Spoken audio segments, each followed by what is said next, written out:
Okay, so this is going to be the very first video lecture uh, created and posted on Blackboard for History 1301, U.S. History up to 1865. So this is the very first lecture that opens up the course, and this is going to be a lecture on the very first topic of the semester, on Native American history, culture, and religion.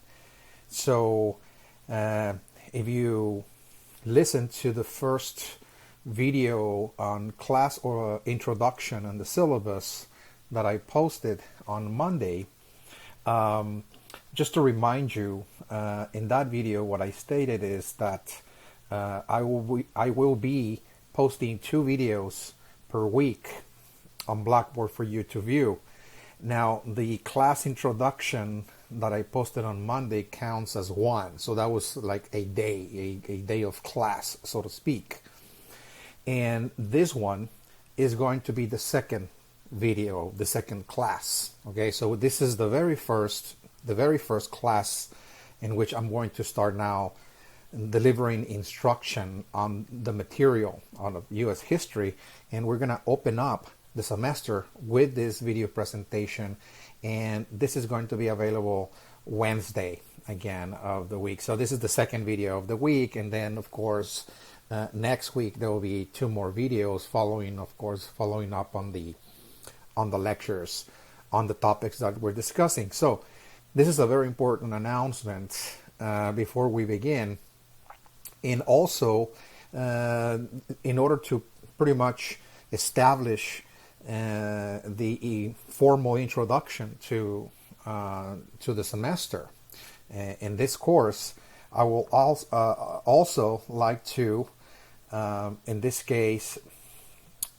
present here an outline again of the first part of the semester that we're opening up here. And if you go back to the syllabus, where I explained in the introduction is that this class is going to be divided into 3 segments or 3 periods, in which we're going to cover, again, 3 topics on each of those periods. There are going to be 9 topics in general. So again, we're really beginning the first third of the semester. And the first historical period is the ancient world to the age of discovery. Okay, so we're going to look at ancient civilizations, and we're going to open up with Native Americans, of course. First, we're looking at the American continent in very general terms, what the societies were like, what kind of cultures developed in this part of the world, and we're going to discuss this for about 3 sessions. There will be 3 sessions or 3 videos done on Native American history, culture, and religion up to 1492. This is the very first topic. Then we're going to look also at Europe, okay, because this is another civilization that is significant in the formation of the United States. And again, we're just going to be looking at Europe very briefly in terms of its ancient civilizations, the foundations of European civilization, for example, like the Greeks and the Romans, etc. And we're going to look at the process by which Europe was able to enter or initiate or open up the what is called the Age of Discovery, again, in world history. The age of exploration, the age of discovery, navigation, that led to the discovery of America, and eventually Europeans, of course, coming to the Americas to establish colonies. Now, we're going to be looking very briefly at colonization itself in this second topic, because colonization is going to be looked at in great depth much later in the semester. So this is just looking at European history and the process by which Europeans are going to discover America in 1492. And again, there will be 3 videos, 3 classes, video lectures that will be given, posted on Blackboard on that topic. And then the last topic of the first third of this period of time is going to be the role of religion in the development of North American British colonies. So again, we're just going to be looking at very briefly early colonization. So this is not necessarily the colonial period. This is following up on the age of discovery, in that when Europeans discovered America, there was a feeling, a sense among many Europeans that this was a significant event for resetting humanity, in that they were given the opportunity to come to a new world, this newfound land, again, the Americas, to pretty much initiate a new society. So again, we're going to be looking at religious communities coming from England particularly to North America to establish a series of religious communities that will over time become religious colonies, by the way. But the idea, the sense was that they were really coming to establish model societies, again, utopian societies, perfect societies, again, in their eyes. So again, we're going to be looking at those three topics. So this is the introduction to the semester that we're pretty much opening up, 1301, with part one. And then we're just going to look at the first topic from now on for 3 meetings or 3 video lectures. We're just going to concentrate on the first topic, on Native American history, culture, and religion up to 1492. Okay, so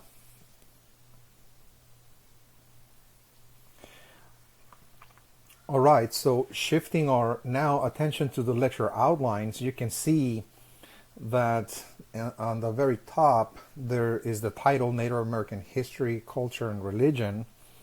This is the title of the first topic we're going to cover for the next 3 sessions.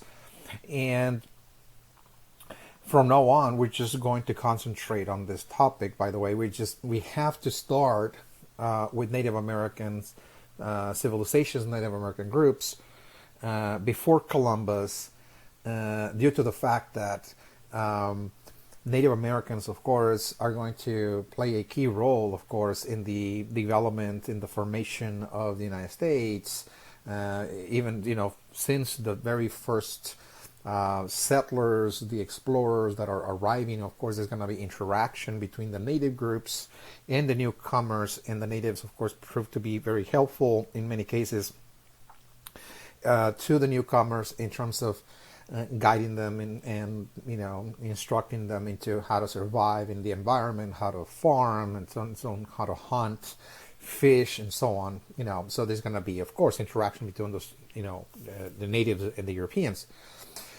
And so there were, of course, millions of natives living in the American continent. And another thing to contemplate is that, of course, those groups that inhabited the Americas created great civilizations that were on a par with the great civilizations of other parts of the world, like, for example, the Egyptians or the Greeks, the Chinese, the Persians, for example, the Vedic Hindu, or in India, for example, civilization. So they created, of course, gigantic cities, that were, very, very organized. They had political institutions, organized economic systems, and so on, trade, and so on. So we have to look at those developments just to understand that, again, the Americas was not really a continent in the backwater of the world that was not really developing at all, or it was not developing on a par with the rest of the world. But again, there was significant development taking place in the Americas. So we're going to start just again with this general overview, that before we begin looking at the origins of the Native Americans and how they developed their social, cultural, and political institutions over time. Just as a general introduction, as a general overview, please understand that there were, according to studies of many archaeologists and anthropologists done in the Americas, and historians, of course, the estimate is that there were anywhere between 80 to 120 million peoples living in the Americas at the time of the contact with the Europeans in 1492. And they were all spread out, of course, across the continent of America. Some of them lived in places like present-day Alaska, others in places like Canada or the United States, present-day, or in Central or South America, in the Caribbean islands. Again, they were all scattered all across this continent. So it is also estimated that there were about 500 Native American nations. In other words, out of those 80 to 120 million inhabitants or peoples that lived in this continent, it is estimated that there were about 500 groups that had political structures, political institutions, political leaders, religious leaders, and that they also lived in permanent settlements in specific geographical areas in which they claimed entitlements to, and those constituted what today we simply call nations. Okay, so there were about 500 all scattered across the continent, okay, from North all the way to South America. Again, this is just a map of the different geographical areas that, of course, what this entailed in South America, for example, different geographical regions with different climates, different types of animal and wildlife or vegetal or vegetable species, etc., in which people actually use for medicine, use for food and sustenance, different climates, different terrains, and so on, different types of soils. Of course, there were just a wide variety of different conditions that people settled in and created, of course, their societies and also their cultures. So there was a great cultural and ecological diversity across the Americas, in that, again, as people, for example, as people settled in Alaska, the climate there is pretty cold. And as people adapted to that climate in that part of the continent in North America, they created their own cultures and their own way of organizing their society. They developed certain tools, for example, for fishing, for hunting.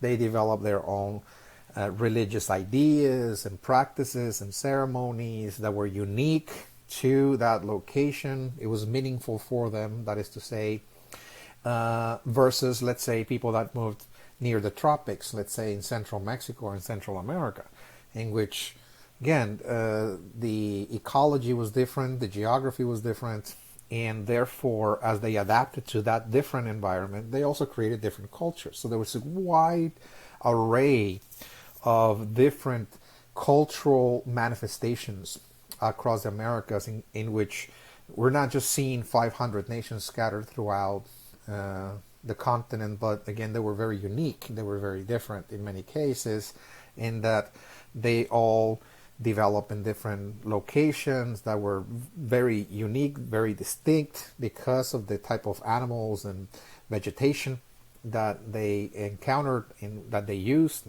and that they adapted to. And so therefore they created, again, a very unique form of culture. It is also estimated that across the Americas, there were over 1,400 different linguistic groups. That is to say, 1,400 different languages and dialects that were spoken in the continent at the time when Columbus arrived. So there was also a linguistic variety, okay, not just cultural, but also linguistic. So again, this is going to be a very, very diverse, diverse population, and so it's significant again to pay attention to those specific factors before we actually begin our understanding of Native Americans and where Native Americans actually came from and what their societies were like, what kind of institutions they form, and so on and so forth, just to have a general, again, understanding of the people that inhabited the continent before the arrival of the Europeans. All right, so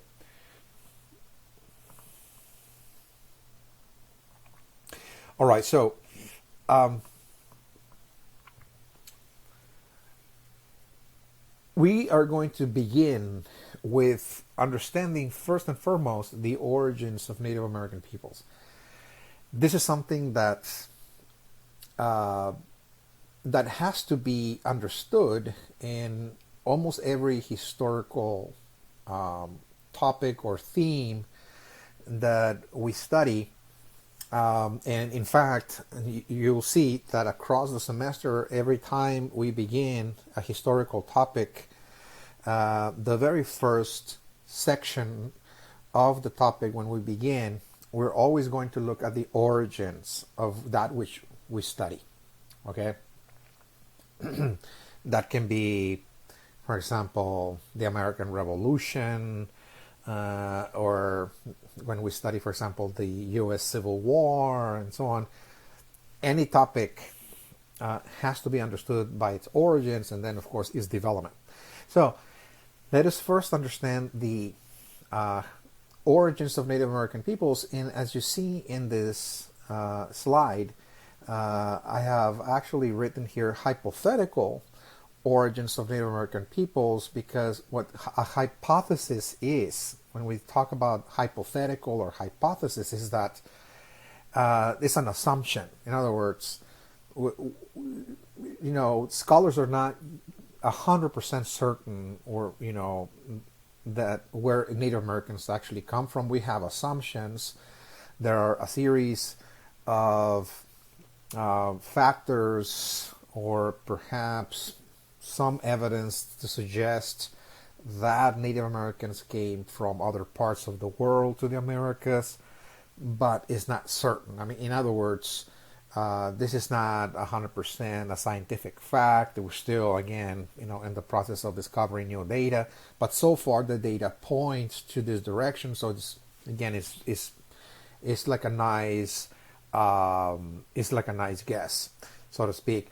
So the most widely accepted version in academia about the origins of Native American peoples is that they also migrated from other parts of the world into the continent, that is to say.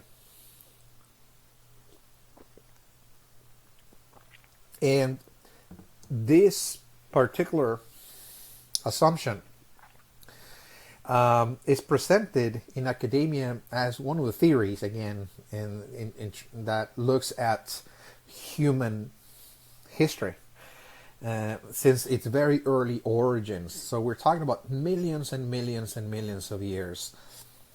And this theory is known as the diffusion theory. The diffusion theory. Again, so this theory called the diffusion theory is the one that scholars commonly use to explain the origins of humanity. Okay? And according to the diffusion theory, scholars state that the human race, the very early humans, originated in the continent of Africa. Okay, so Africa is pretty much the cradle of humanity. So that again, this theory is based on the idea that this is where we find the earliest records, the earliest, remnants of human skeletons and so on and so forth that are found in this continent. So therefore, the assumption is, well, our ancestors in the distant past, millions of years ago, 6 million of years ago, originated in the continent of Africa. And so from Africa, what happens is that humans began to migrate to different parts of the world.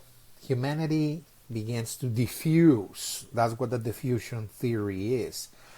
Diffusion is the spreading out of humanity from an original point, which is Africa.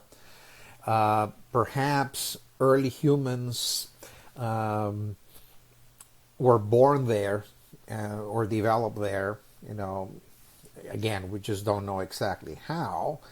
But according to scholars, what happened is that out of Africa, humans began to pour out into different parts of the world, perhaps because humans were looking for food, perhaps because there were environmental changes taking place in Africa that forced them to migrate. So humans really need essential elements such as water and food, and of course they need also shelter. And as certain conditions are favorable, humans can actually settle in an area where they can find those elements, and they can stay there as long as those elements are present. As long as the water is present, as long as the food is present, whether we're talking about animals that people were hunting, etc. But as the environment changes, because it often does, suddenly, let's say there's less rain, there's droughts, and people are suddenly experiencing scarcity, and they're required to move. And so they have to then move to other areas in search for water and food, and they're constantly in that pursuit. And so perhaps, again, what the diffusion theory actually indicates is that out of Africa, what we see is the diffusion of humans into areas like Europe to the north, or they also migrated into areas like Asia, and so they began to move slowly. Of course, this is very gradual. It takes place, again, these movements of people, this diffusion takes place in the span of thousands and hundreds of thousands of years, perhaps even millions. So again, this is a very slow process of change and movement. But again, what the diffusion theory indicates is that at some point, early humans began to migrate into other areas of the world, like the Americas. So, according to the diffusion theory, 40,000 years ago, there was significant amount of people that moved from Asia, places like what would today we call China, for example. They began to move into the American continent through the north part of China, again, what we call Siberia, and moving into what today we call Alaska.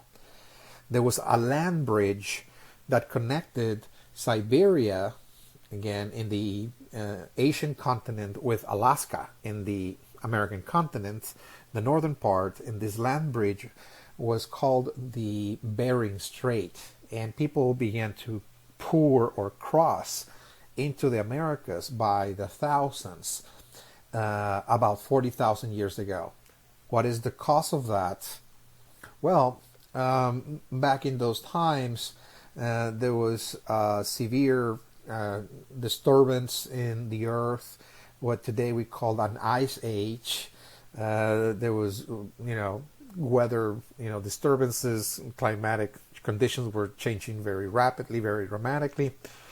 the earth begins to cool down significantly, and people were forced to move and search for, once again, water and food. And apparently people were in pursuing of animals, and they were chasing animals that were actually moving from Asia into the Americas from the north in this land mass, or this land bridge called the Bering Strait, and people simply follow the herds of the animals, trying to chase them. And as they were chasing them, they were pretty much crossing into a new area, a whole new continent. Again, that is the diffusion theory, the origins of the Native American groups, that the early ancestors of the Native American groups came from Asia 40,000 years ago during the Ice Age that occurred during those times, and they began to pour into the American continent from, Siberia into Alaska, again by the thousands. We don't know exactly how many were able to cross, but significant number of them actually made the journey. So again, this is the map, as you can see. Okay, so this is the map.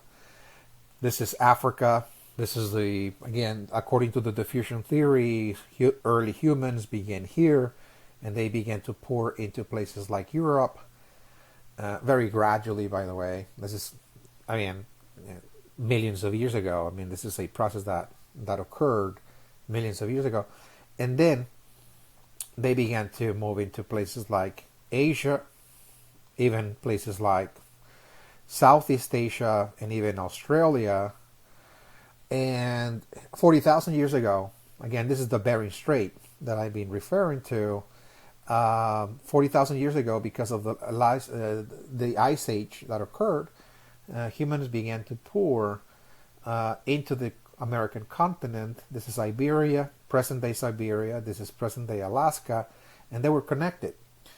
People can just simply walk over to the Americas and just, move into a whole new landmass. And that, according to scholars, happened again during this Ice Age. Now, what happened is that when the Ice Age came to a close, it probably lasted a few centuries. When the Earth was actually, frozen. Many areas of the world were actually frozen. But as the Earth begins to stabilize and warm up once again, what happens is that the ice that had been formed, the ice sheets, the glaciers that were formed in many parts of the world began to melt. And as the ice melted, the sea level begins to rise once again, which caused this landmass called the Bering Strait to disappear, because now it was now below sea level, in other words. And it was covered now by the ocean, as the Earth is beginning to warm up. So what happens is that those thousands, tens of thousands, we don't know, maybe hundreds of thousands of people that crossed during the Ice Age into the Americas, suddenly, after the Ice Age was over, they were now cut off from the other side, because there's no way to cross back. This land bridge, this Bering Strait, was now out of sight. Again, it disappeared. It was, it was below sea level. It was underwater now.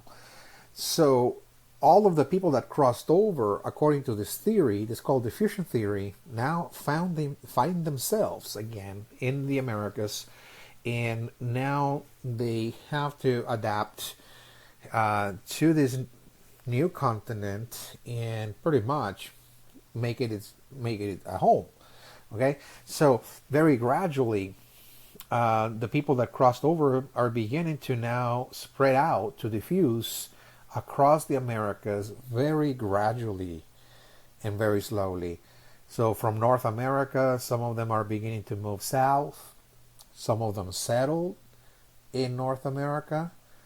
Some of them settled in the eastern part of North America, where today is Eastern Canada, and the eastern part of the United States, whereas others continue their journey south and in search for warmer and warmer lands, warmer climates, and they adapt to the tropical regions of what today is Mexico and Central America. Some of them continue their journey all the way to South America. And of course, they're all settling in different regions, and they're, again, developing their cultures as they settle and they adapt. So again, this is the diffusion theory that explains the origins of Native Americans. Again, this is a theory that takes millions of years worth of understanding in terms of where humans come from. Coming from Africa 6 million years ago, and then they're beginning to diffuse, to spread out all over the world. Okay, so, however, there's another. Besides the Bering Strait crossing, there's also in academia another theory, another assumption that proposes that even though it is accepted by many that there were thousands of people that crossed through the Bering Strait 40,000 years ago from Asia to the Americas, some scholars also propose that much later, okay, perhaps 3, 4, 5,000 years ago, there was another crossing. Okay, maybe not as significant as the Bering Strait crossing that I just explained, but that 4, 5,000 years ago, there was also a movement of people that came from this part of the world, what we call the Old World. This is the Old World, and this is going to be called the New World after Columbus discovers America, because it was just new to them. But according to some scholars, there's perhaps some indication that thousands of years ago, some groups from Southeast Asia, perhaps from places like China, places like Japan, India, places like Egypt, made their way to the Americas through the use of small vessels. Okay, so we're not talking about the large ships. People were not necessarily exploring the world and navigating around the world. I'm not suggesting that, nobody is, but there was the use of small vessels in the Old World that were used for trade. People very often traded with one another, and they used the coastlines to carry goods from one port to the other, whether they were trading, pottery, or they were trading agricultural products or precious goods. They use small vessels. There were merchants who will often load their small vessels with cargo and travel from one port to the other, etc. So it is assumed that at some point some of those vessels got lost in open waters. Perhaps it was by accident. Maybe they were curious and they were exploring some islands in the Pacific Ocean, and they were able to actually reach the Americas. Now, this theory, of course, is based on some logic, of course, some material logic, in that when you look at the Pacific Ocean, this is really an ocean that is covered with small little islands that are very close together. Okay, so when you look at the Pacific Ocean, there's a series of small islands, again, that kind of form stepping stones that bridge China or Southeast Asia. This is Southeast Asia, by the way, with the Americas. And it is possible that people, those vessels, those merchants I was explaining about, could probably just use, again, those islands as stepping stones to reach the American continent. Maybe they were simply exploring, they were, navigating from island to island and so on, and then they reached the Americas. Once they reach the Americas, of course, they're going to find, of course, people living there, peoples that had villages, they were in the process of barely domesticating wild plants and engaging in early farming practices and so on and so forth. So what this so-called Pre-Columbian navigation theory, and this is the name of it, pre-Columbus, in other words, before Columbus, there were other peoples that reached the Americas through some form of vessel. So Columbus was not really the first one to discover America, according to this theory. Before Columbus, thousands of years ago, there were others that had done so. So perhaps they establish some form of steady contact with the Americas that did not last very long, but according to this theory, certain cultural elements were transported from the old world to the new. Certain knowledge, perhaps, was transported from people, from the merchants and the people that were pretty much exploring into the Americas, and they, according to the Pre-Columbian navigation theory, kind of seeded that knowledge in the Americas, which in the Americas later on, the Native Americans are going to use that knowledge to create later on their civilizations. So again, so what kind of knowledge they could have used? You might ask, what kind of knowledge they brought to the Americas. What are we talking about? So calendars, for example, okay? In China, for example, in India, and in Egypt, people for thousands of years have developed, of course, knowledge of the cycles of time, natural cycles, for example, the moon cycles, the sun cycles, the cycles of the planets and their influence, of course, in human societies and, of course, life on Earth. And perhaps some of that knowledge was transplanted, into the Americas, because later on Native Americans are going to develop calendars that were strikingly similar to the calendars that were developed in China and India and in Egypt. The use of for example, the shape of pyramids. We find pyramids in Egypt. We find pyramids in Southeast Asia, places like today Thailand, for example, that are very similar to pyramids that were later built in places like Mexico and Central America by certain civilizations there. And they were considered sacred. The pyramid was considered a sacred form, a sacred shape that people use for worship. Again, the building of temples, again, was really, done through the construction of pyramids. And the pyramid itself was actually a temple, a religious temple.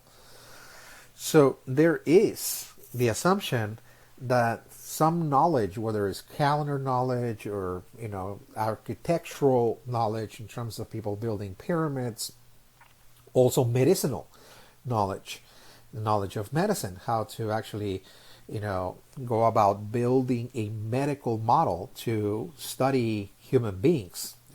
What is the human organism? What makes the organism sick? What makes it healthy? When it's sick, how can you restore health and so on? This knowledge, when you study, for example, medicinal systems of Native American groups, like, for example, in Central America or in North America, it is very striking to find out that many of the models that Native Americans developed about health and disease and what the human organism is almost identical to the models that the Chinese peoples developed. For example, Chinese medicine and Native American medicine are almost, identical. There's variations, of course. I'm not telling you that this is a copy paste kind of process in which an entire system was simply copied, but the similarities are striking between those two. So there was perhaps the possibility again that there was some form of contact, some form of sharing of knowledge between the old world and the new that occurred thousands of years ago. How? Well, again, navigation. Before Columbus, there were perhaps vessels that traveled across the Pacific, maybe from island to island, using those islands as stepping stones to refuel, to load up, foodstuffs like fish or whatever, and then reach the Americas. And once in the Americas, of course, we're going to see, of course, the introduction of perhaps certain cultural elements coming from Africa, like Egypt, coming from India or China into the Americas. Now, again, you might ask, is there archaeological evidence for this? In other words, is there like a material evidence? Archaeological evidence is like, evidence that you gather from, let's say, pottery or fossils like bones, or there has to be some form of remnants or evidence, material evidence that was left over from one side to the other that you can say, well, maybe there was a connection between, the old and the new world back then that we don't know about because of some evidence. So I would like just to mention two pieces of information here, and that is, for example, we just move very fast to this slide. You see here that in South Mexico, in the Gulf of Mexico, there was a civilization known as the Olmec. Okay, thousands of years ago, again, there was a civilization, we're going to get there, by the way, but the Olmecs, again, the rulers left portraits of themselves, again, in carved monuments, gigantic carved monuments weighing many tons, each of those monuments. But when you look at, again, the features of the Olmec rulers, there's many archaeologists indicate that the features of the rulers resemble the kind of ethnic groups that inhabited the African continent and continue to inhabit, by the way. But there is perhaps an indication that there were people from Africa that were actually able to reach the American continent thousands of years ago, again, because those monuments were actually built about 4,000 years ago. Okay, they're thousands of years old. So this is one, again, archaeological evidence. In other words, this is a material, piece of evidence that perhaps gives us a clue that there was the presence of other groups from other parts of the world in this region that not only came here but were perhaps elevated as rulers because they were coming from other places, because they looked different, because they brought different knowledge or new knowledge. The Native Americans that lived in the Americas perhaps elevated the newcomers again as rulers. And the other piece of evidence is, again, this is another carved monument, and this individual, the Olmec ruler, looks pretty much Asian in this case, like somebody that actually was coming perhaps from places like China. And again, there's another piece of evidence I want to just show you rather quickly. We're going to get there in due course. But this is a Mayan ruler that governed a city in Central America around 450 after Christ. So about 1500 years ago or so. And this Mayan ruler, when you pay attention very closely to the features, looks like a Chinese emperor. It has even the Chinese hat, and the ornament that rulers back in China, the dynastic rulers, used to wear. And it has also the mustache, the long mustache coming down again, his head, into his body. So again, this is something that we must pay attention. That it's not just that they looked like peoples coming from Asia, but rather they're also dressed as the peoples that actually lived in Asia during this period of time. So again, this is still one of the mysteries of history that we have not yet resolved. But again, this is just for you to understand that we're still, again, scholars are still searching for the origins of Native Americans. Again, it's still a search. All right, so checking time, because I'm trying to limit again each class session to an hour and 15, max an hour and 20 minutes each. Okay, so all right, so moving forward.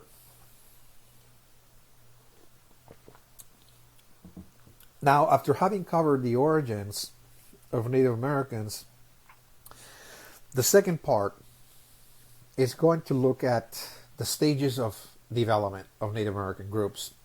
That is to say, now that we understand that Native Americans are coming according to the diffusion theory and perhaps even the Pre-Columbian navigation theory, and we take into account those two theories, that there were peoples that poured into the continent 40,000 years ago, and perhaps some individuals came over to bring knowledge thousands of years ago through navigation networks and so on.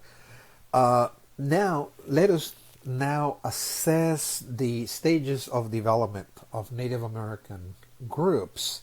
So we're going to just survey, in other words, the history of those groups in terms of what kind of stages they went through as they were migrating, settling, adapting in different parts of the continent, and what kind of societies they created, what kind of economic strategies they developed for survival. For example, what kind of tools they use also to aid their survival as well. And later on, of course, we're going to see, what kind of societies and civilization they were able to build, because at some point, some of those groups were able to build grand cities and grand civilizations that were highly organized and highly developed. Okay, so this is just a survey, by the way. So, the stages of development of Native American groups.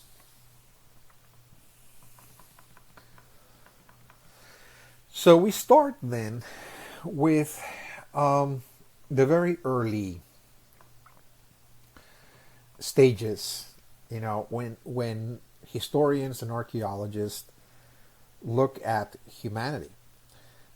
We see that thousands and thousands of years ago, before humanity, of course, entered the stage of farming, the stage of organized societies such as villages and communities that were settled in a permanent place. Before this time, before humans enter that stage, for thousands and thousands of years, it is assumed that humans lived in an age called the Stone Age. This is the age that is often called the archaic or formative stage of humanity.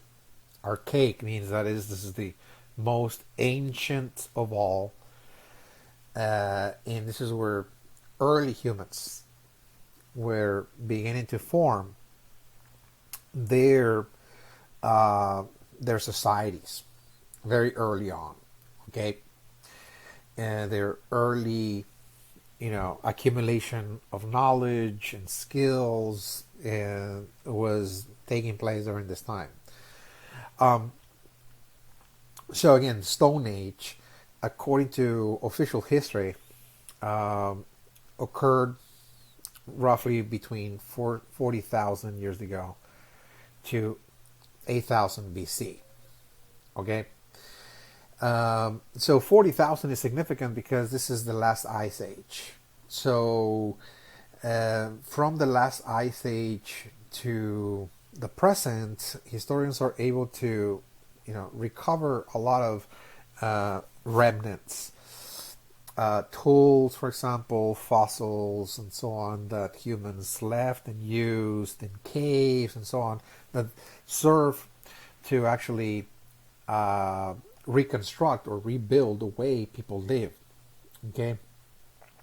Now, before the last ice age, of course, there's of course a lot of evidence as well of the humans that inhabited. But again, this is a whole different topic. One has to actually study that in a separate field, because again, humanity goes back millions of years. But when we talk about the Stone Age, this is an age in which there's plenty of material to work with. So we can actually we're able to reconstruct and rebuild how people lived during this period of time. And of course, this is the Stone Age, the span for thousands and thousands of years, in which not only the Native Americans were going through this age in this continent, but presumably all over the world. Okay, all peoples were going through the same age. So this is considered to be a global phenomenon, a global transition, a global age. And it's referred to as the Stone Age because the name indicates the type of technology that people developed during this time that enabled them to survive in the environment. So what Stone Age indicates is that most of the tools that people crafted during this time for survival were made out of rocks, and they crafted axes and flintstones and so on for hunting, for example, and also they use caves in many cases for temples, for shelter, for residence. In many cases, people actually lived in caves during this time. So that is why it's called the Stone Age. Okay, so it's a technological term, pretty much. So during this time, Native Americans, as well as pretty much the rest of humanity during the Stone Age, were nomads. Okay, they're nomadic societies. So what is a nomad? Nomads are peoples that are constantly moving from place to place. Okay, they're not settled anywhere. They're following the food, the game. They're following animals. Their main form of sustenance is animal wildlife, for the most part, but also edible plants. They're following herds of animals. In the Americas, we're talking about deer, the buffalo, for example. Those are the typical animals that people followed. They're not the only ones that they hunted, however, but those animals are the main ones. Again, the large type of animals that people actually relied on for sustenance.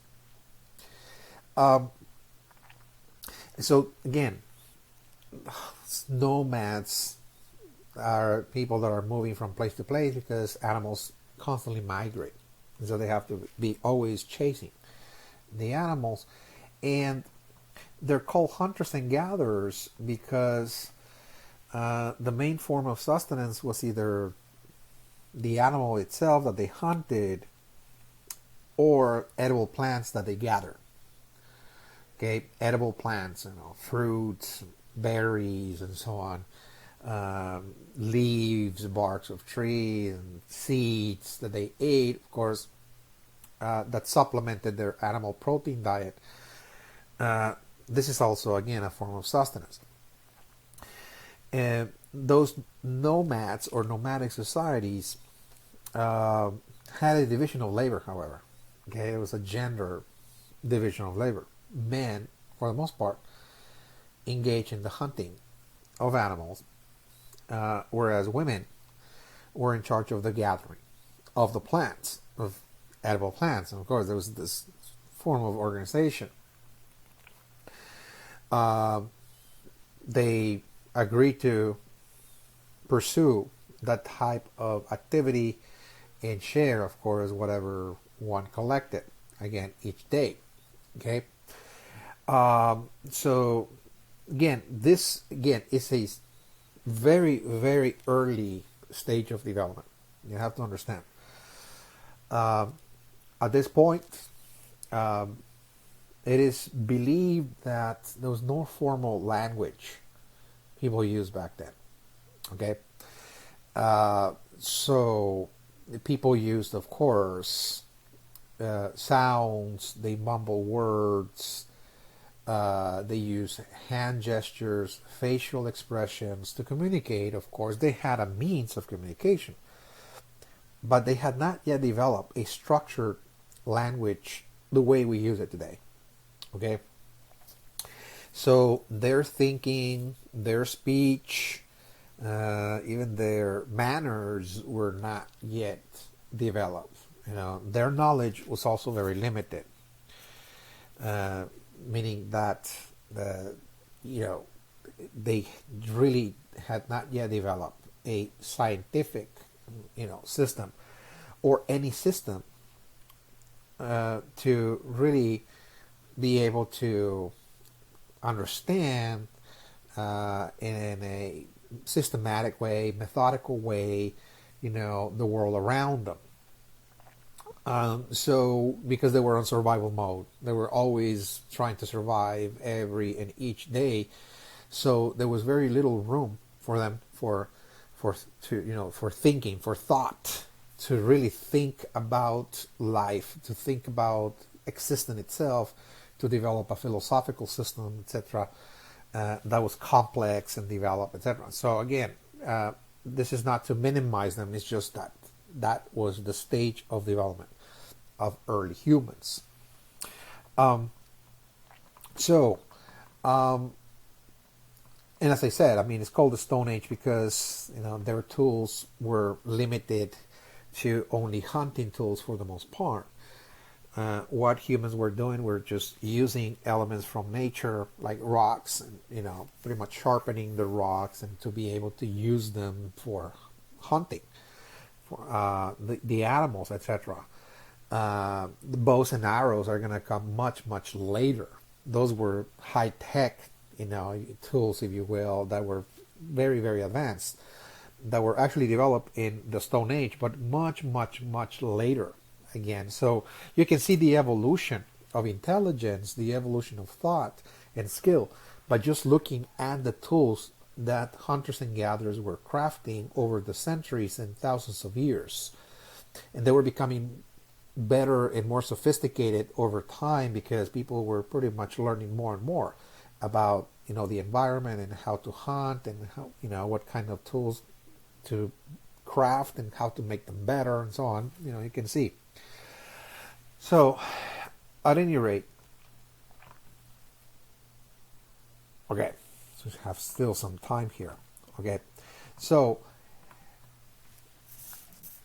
it is important to note, however, that despite the fact that they had a limited understanding of the world, they did develop a worldview nonetheless. They had a certain sense of the world, they had a certain perception of it, and they provided a certain meaning to that world. and that enabled them to cope with their own existence and to find some form of comfort or meaning to their existence. So again, despite the fact that they're not yet developing, systems of knowledge and so on and so forth, nonetheless, they did develop a worldview, a religious worldview. So they developed the very first religion that humans ever developed in human history. All our ancestors actually developed a religion in the distant past during the Stone Age that served as the basis and foundation for all the other religions that came later. Okay, so this is the first religion. And people all over the world, not only Native Americans, but peoples everywhere, develop a very similar understanding of the world, a very similar religious understanding that is striking, that how humans that lived in different places were able to kind of develop very similar ideas at the same time. So this religious worldview, this religion that I'm talking about, historians and religious scholars, philosophers call it animism. This is the name of the first religion that humans developed very early on in human history. Okay, animism. What is animism? So animism, what it is the belief that everything that exists in the world has a spirit. That's what animism is. So early humans came to the conclusion, as they were experiencing the world, they were experiencing nature. They were experiencing the elements, the forces of nature, like rain and thunder and lightning, water, fire, wind, and so on. So they believed that all that was really happening was really spirits that were actually animating and moving everything. Okay, everything had a spirit. Everything was animated by a spirit. A plant has a spirit. A tree has a spirit. Even a rock, for them, it was, again, endowed with a spiritual, entity, a spiritual essence. A mountain had its own spirit. The clouds were spirits. The wind was a spirit. Everything, even thunder and rain, etc. Everything, even when you hear the water of a creek, okay, you see from their perspective that all of that was simply thousands and thousands of spirits moving the water. Okay, animals had spirits, humans have spirits, everything had a spirit. It's called animism. Everything is animated because everything is alive and everything has a spirit, an anima. This is what later on, much later, people are going to call the soul or spirit. In other words, it comes from anima, that everything is animated, that everything has a soul, in other words. But early humans thought that everything had a soul. Okay? Not just humans, not just animals, but everything in nature is alive and has a spirit. So from that interpretation or perspective, they were able to cope with the world around them. That, this is a world that is animated, and this is why things happen. Why there's rain, why there's thunder, why there's earthquakes, and so on, is because there's spirits at work. Spirits are causing everything to happen, in other words. And of course, the concept of mana as well is that those spirits also had a force that sometimes people could access as well. So again, every spirit living inside of rocks and plants and trees and animals had a certain force to it that people could actually tap into and use that for certain purposes. You can in other words, you can use the force, the power of plants, the mana. You can use the power of trees. You can use the power of rocks For example, rocks have power. They can empower you and so on. The mana, because it's a spirit. Living in it, in that spirit has a mana, has a force, and people can actually use it. So the use of rocks or gems, the use of amulets, the use, again, of plants for protection and so on is part of that process that people believed that they were tapping into the magical powers of objects because those objects were possessed by spirits and so on and so forth. During this time, we're also going to see the emergence of what is called the very first religious leaders. As we see the formation of a religion or a religious worldview, we're also going to see the emergence of religious leaders. Now, they're not priests, not yet. They're simply religious leaders. Because at some point, somebody had to come out and say, I can't tap into the power, the force of the spirits. I can communicate with the spirits. And so those individuals that claim some form of connection to the spirit world and that claim that they could tap or access spiritual powers became the guides, the spiritual guides, the religious guides, the religious leaders of those nomads, those groups that were migrating, and they were looked after. They were looked after for guidance, for example. People, began to follow them because people believed that those individuals had some form of power that was useful for them to survive. In other words, so this is very important because over time the shamans are going to acquire a special status among Native American groups in that they're going to become the very first political leaders, the very first rulers of societies. They were shamans, all of them, without exception, by the way. So at any rate, now we look at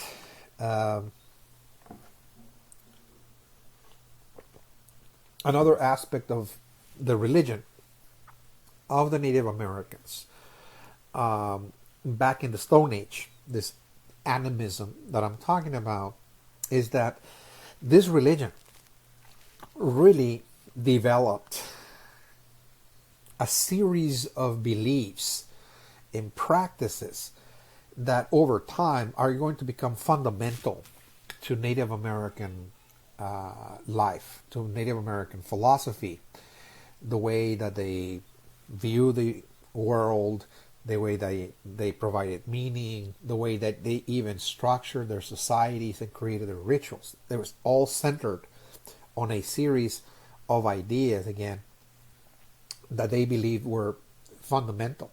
And that is that this very early religion that begins to emerge in this Stone Age developed a series of ideas in which people began to develop the notion, establish the notion that everything, of course, has a spirit, but the most important spirits that were perhaps the most sacred of all in the world were the animals. Okay, so this is a society that subsists from hunting.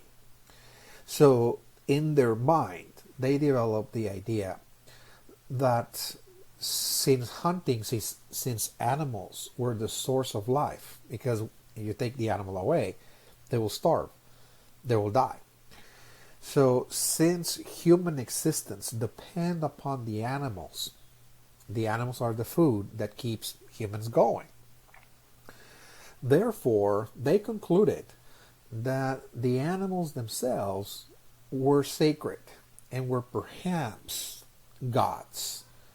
Because what is God? In every religion is really the source of life, the source of existence. That is the term we use, again, to describe that which is the source of life, the source of existence. So for those societies, the source of existence, the source of life, was the animal, from their understanding. That is to say, this is their logical conclusion. So therefore, animals were elevated to be gods, to be worshipped. That is to say, people began to develop rituals to the animals and pray to them, thinking that the animals themselves were the creators of humans in the distant past. Once upon a time there were animals that lived in the world before humans, and they got together to create the ancestors of the human race.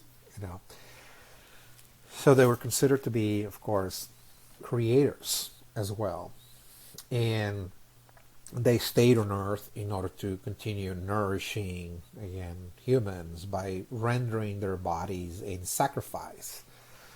So the hunting expedition itself, therefore, was not just a hunting, expedition in the practical sense that you're just looking for food, you're going out there and killing the animal. The hunting expedition was a religious activity, because you're there to meet a god. You're going to go into the world and in search for a being that is sacred, and so you must pray to it before you engage in the hunting. You must perform a ceremony. It's a hunting ritual. Before you go out into the woods, into the fields, you need to summon, invoke the animal spirit, the animal god, ask permission, for the god to come to you, because you require sustenance, pray, dance, etc. And then after you perform the ritual, then it is proper to go and hunt the animal. And even the hunting itself, the expedition, was considered to be also a religious experience. You're there to meet a god, you're already called upon it, so he's going to appear to you and he's going to be sacrificed. You're going to sacrifice a god, in other words. And after you kill the animal, you need to perform another ceremony, the Thanksgiving ceremony. Okay? So you have to thank the animal, and you have to, there's a lot of blood rituals engaged in that, of course, and it's part of the ceremony. But those were the very early rituals that people practiced. Those were hunting rituals. The first gods that people prayed to were animal gods. Okay? So this is very important, because this is part of the foundation of Native American thought that also exists in other parts of the world, by the way. So again, animal religious beliefs and practices became the foundation again of Native American, the way of life and cultures all over the Americas. Now, of course, much later, Native Americans are also adding to those beliefs and those practices more complex ones, such as the idea that every human being is born with an animal guide. Okay, so again, this is part of the Stone Age, the hunting and gathering stage, in which most of the beliefs and the practices revolve around animals, and humans are also, again, during this time, Native Americans,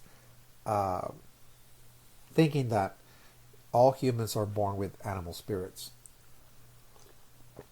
They serve as guides, as guardians, protectors, and everybody is born with a different animal guide that stays with you for an entire incarnation. So when you're born into the world, you're born with it. And at the same time, Native Americans are also developing the idea that certain individuals, like the shamans and the religious guides, that claim special connection, of course, to the spirit world, who are the ones that are carrying out most of the ceremonies, by the way, that those individuals have the capacity to actually shapeshift into an animal.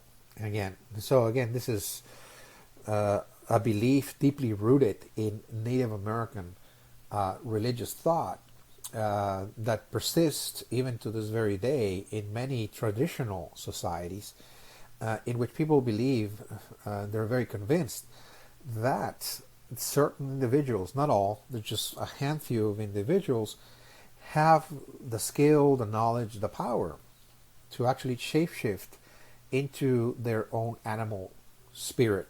They have an animal guardian spirit that they can actually call upon in order for the animal spirit to transform the physical body into it, so they can become, a thing like an eagle. They can become a jaguar, or they can become an owl, or etc. So this is something that we see, of course, in legends, in stories, in mythologies, of course, of many groups from around the world. But this comes from this time. Whether we're talking about werewolves, for example, in Europe, whether we're talking about panthers in Africa, people, some priests or shamans transforming into panthers, or whether we're talking about in Mexico, people transforming into owls again. It's part of this remnant again of this idea or belief that comes from thousands and thousands of years ago, from this era. In which people had a very close connection and identification with the animal world. That their whole religion was established and founded upon it. Okay, so let me check the time. Okay, so we're going to actually make a stop here. We're just going to actually, again, okay, so we're going to actually make a stop. At this point, we're reaching about the hour and 20 minutes. So this is the end of the first session. When we come back in the second session, we're going to continue talking about Native American history, culture, and religion, talking about the stages of development, the transition from the hunting and gathering to early farming and so on. And we're going to journey, of course, across thousands of years worth of time, the development of civilizations, and we're looking very briefly at the major civilizations and so on. So again, there will be 2 more sessions that will be added. Those 2 sessions are going to be posted next week. Again, so for this week, this is, of course, the 2 presentations that were given to you. The first one is the class introduction that introduces students to the course and the syllabus, and this is the second video that starts the semester with the first topic.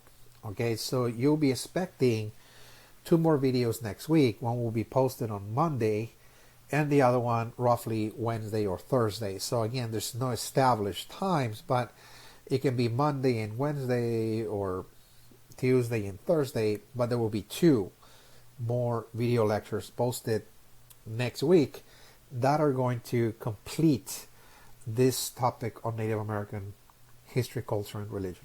So that's all I have for you, and I'll see you then next week on Monday when I post the second session of this topic. Good night.